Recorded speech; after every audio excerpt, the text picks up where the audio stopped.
Y'all walk home with me. I took my car up there to get worked on it at the mechanic shop, and I'm walking back.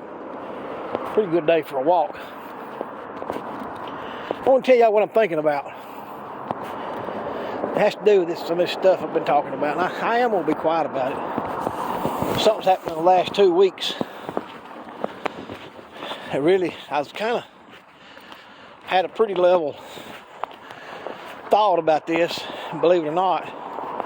And then something happened and kind of reared its ugly head. And it's still my fault. It's all my fault, because I ought to just ignore it, because I know the truth about all of it. Doesn't mean that I've handled the truth correctly, but I know the truth about it. But I talked to somebody, and they pretty much told me it was my fault what I did 30 years ago. And there's probably some truth in that. But I've talked so much about the earth being flat over the last, coming on 5 years maybe or longer, and that how our sins are not forgiven on this earth, and that we do reap what we sow, no matter what our preachers tell us. And I put a lot of it all off on the Baptist church, but it's taught in the Church of God, it's taught in the Assemblies of God, it's taught in the Methodists, that we can just ask for forgiveness and our sins just go away. Well, when you study that, you'll understand that everybody at the time of Christ believed in reincarnation, and they believed their sins carried with them into the next life, and they assumed the life would be here, either in a better situation or a worse situation. That was the predominant belief all over the earth at that time. Different variations of it, different degrees of it, but that was the belief. Some believed you come back as animals if you was bad. Some people believed you came back as in a higher class. No matter what, you came back right here, depending on your behavior. And that's what Christ was telling those people, that they did not have to carry their sins into the next life, but that they could go to the Father instead of having to come back here. And that's what they understood, and that's what Jesus was telling them. Whether or not you believe Jesus or not, you're an atheist, you're a jackass, whatever you are, you're an idiot, moron, I don't care. That's what Jesus was telling them. And he was telling them that all those people before him were liars and thieves, because there's no man can come to the Father except through him. They're not going to get there with their works. Their works on this earth was not going to get them in a better life, or get them back to God, or get them through some system of enlightenment. That doesn't mean that there's not a level of enlightenment that we can come to understand about our existence here. And that existence begins with the earth being flat, and it's a spiritual realm. And once we get there, we can start to begin to understand why some people, depending on their spiritual makeup, are bent towards some things that others are not bent toward. Because it does look like there's a spiritual progression in humanity since the beginning of time.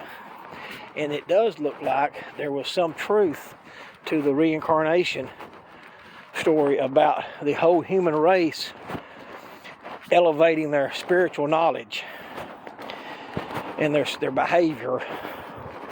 Because even in my 50 years that I've been on this earth, and I look back probably for 50 years ahead up behind me, because of the people I knew, some families have improved, some families have declined. And the improvement and the decline is directly connected to their morality of that family. And there's something about a family, when it reaches a certain level of morality, and they're able to reap the blessings of that morality and kind of dump them on their kids. If their kids do not have the spiritual integrity, they will turn right back into darkness, because the financial blessings that come along with a spiritual improvement of a family,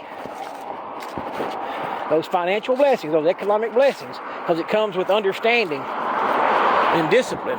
And if they do not have the spiritual understanding and discipline themselves, they will take those financial and economic blessings and they'll go right back into darkness. And that's what's happening with so many families now. Our nation was raised up kind of as a Christian nation, and those financial blessings and economic blessings that came to this country out of those great doctrines of holiness and right living is now being squandered. And there's no way that you'll ever tell me it's not what's happened. And when these financial blessings run out, all we're going to be left with is the integrity of our people, and it's gone. You give money to a man with low integrity, and he's going to do low integrity things with it. You give money to a man of high integrity, and he's going to do some great things with it. That's what we're seeing, folks. And I ain't just seeing it just in one or two places. It's everywhere. There ain't no amount of money going to bail us out of this. We got to go through what's coming.